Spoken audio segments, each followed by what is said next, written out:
बता रहा हूं कि कोई गांव नहीं छोड़ा जाएगा। हर गांव में पानी आए। जिंदाबाद।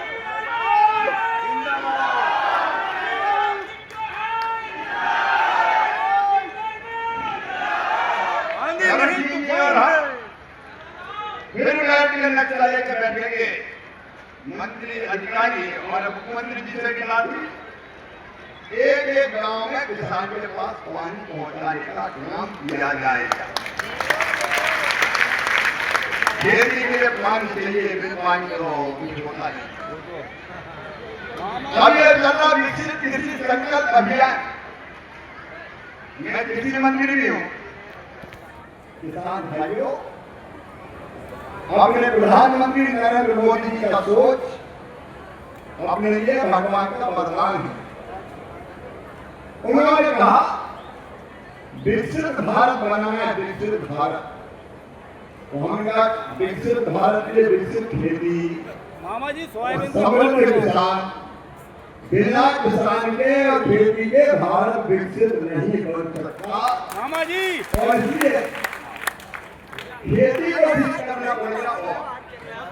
तो खेती के लिए तो पानी, लेकिन आज हमारे बड़े वैज्ञानिक यहाँ आए। देखो, खेती को विकसित बनाना है तो 6 काम करने पड़ेंगे। एक, उत्पादन बढ़ाना पड़ेगा। अभी जितना पैदा हो रहा है उससे ज्यादा पैदावार। नंबर 2, उत्पादन की लागत घटानी पड़ेगी, लागत में कमी आए। नंबर 3, किसान को ठीक दाम देना पड़ेगा। नंबर 4, नुकसान हो जाए तो भरपाई करनी पड़ेगी। नंबर 5, कृषि का विविधीकरण, मतलब फलों की खेती, फूलों की खेती, सब्जियों की खेती, औषधि की खेती, उन दिशा में भी जाना पड़ेगा। और नंबर 6, प्राकृतिक खेती की तरफ बढ़ना पड़ेगा। और ये किसान भाइयों, आज का कार्यक्रम जरा ध्यान से सुनना। उत्पादन बढ़ाने के लिए अच्छे बीज चाहिए जो ज्यादा पैदावार करे, चाहिए कि नहीं चाहिए बताओ? बिल्कुल चाहिए।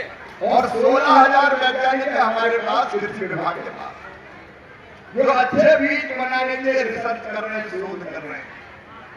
लेकिन वैज्ञानिक बैठे कहाँ? दिल्ली में लैब में, और किसान बैठा खेत में। ये खेत में मेहनत करता है, वो लैब में बैठे, और ये दो मिलते ही नहीं कभी। लैब टू लैब अगर किसान और वैज्ञानिक मिल जाए, कृषि विभाग मिल जाए, तो सोने में सुहागा हो सकता है। मैं लगातार कोशिश करूं किसान भाई, अच्छे बीज बने तो पैदावार बढ़ाए।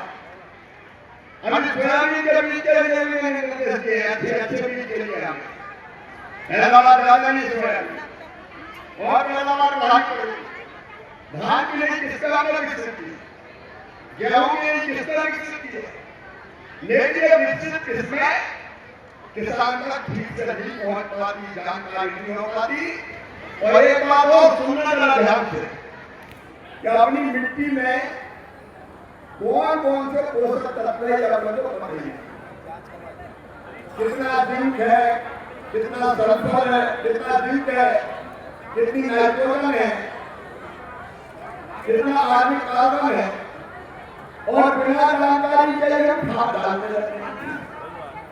कहते राम मैं भी राम से राम। अब बताओ, कैल्शियम की कमी शरीर में नहीं हो, कैल्शियम खाओ तो नुकसान होगा नहीं होगा? कहीं आप खाद की जरूरत नहीं है। अब इससे काम नहीं चले। खेत में देखना पड़ेगा कौन सी चीज की कमी है, सॉइल हेल्थ कार्ड में जो वैज्ञानिक आपके और आपके आसपास के गांव की मट्टी की जांच करता है। ये आपको बताएंगे कि आपकी जमीन में कौन से पोषक तत्व है और कौन से की कमी है। तो बीज कौन सा बोना पड़ेगा ये भी बताएं, फसल कौन सी लगानी पड़ेगी ये भी बताएंगे, कौन सी किस्म बोनी है ये भी बताएंगे, और कितना खाद डालना है ये भी बताएंगे। हमको दोबारा कराने की जरूरत नहीं है। और बीमारी हो जाए तो उसका मुकाबला कैसे करें ये भी बताएंगे। अब कई बार स्प्रे करने जा रहे हैं, स्प्रे की जरूरत नहीं होगी, नहीं आप ये रखें। तो गन्ना में कीड़ा लाल फरक लग गया तो किसान ऊपर करता है स्प्रे, वो फंसा रहता लगा तो मरेगा ही। दवा कंपनी चली खाओ खाओ दवाई, खाओ खाओ दवाई, तो हम खाने जा रहे हैं, खत्म करते जा रहे हैं। मामा जी सोयाबीन का भाव बढ़ाओ और खत्म करते जा रहे हैं। इसलिए इसकी लागत क्या हो, इसके लिए भी वैज्ञानिक तरीके बताएंगे। मेरी बात समझ में आ रही है कि सबको? बिल्कुल आ रही है मामा जी। इन वैज्ञानिकों के साथ जब ये आपके गांव में आए, हर गांव में नहीं पहुंचेंगे, कुछ गांव में पहुंचेंगे, आसपास के लोग आ जाए, ये आपसे व्यापक चर्चा करके आपको रास्ता बताएंगे और आप उनको रास्ता बताएंगे। भैया हमारी जरूरत ये है, ये शोध मत करो। मैंने वैज्ञानिक को देखा जो किसान को चाहिए कोई रिसर्च करना है, फालतू के रिसर्च नहीं करना है। हमको चाहिए कोई रिसर्च, कोई थ्योरी। वैज्ञानिक आपके लिए काम करेंगे। आपके गांव में जब आए तो उनके साथ मीटिंग करके ढंग से सारी चीज समझे। एक दिन में 2 गांव जाएंगे और 2-3 घंटे आपके साथ बैठे। और एक बात और, सोयाबीन जैसी फसल भी प्रधानमंत्री जी के नेतृत्व में मैंने तय किया कि समर्थन मूल्य में खरीदी जाएगी, भारत सरकार की जाएगी। लेकिन इसकी मांग करनी पड़ी राज्य सरकार को कि हम खरीदेंगे, और इसलिए फसलों के दाम ठीक मिले, इसकी कोशिश भी पूरी रहेगी। प्रधानमंत्री फसल योजना को भी मैं और बेहतर बनाने की कोशिश कर रहा हूं ताकि नुकसान की भरपाई भी ठीक से हो सके। और बीमा कंपनियों को कह दिया है क्लेम देने में देर करी तो 12% का ब्याज लगेगा, किसान को वो भी देना पड़ेगा, क्योंकि कई बार किसान परेशान हो जाता है। एक बात और खेती के बारे में मेरे भाइयों,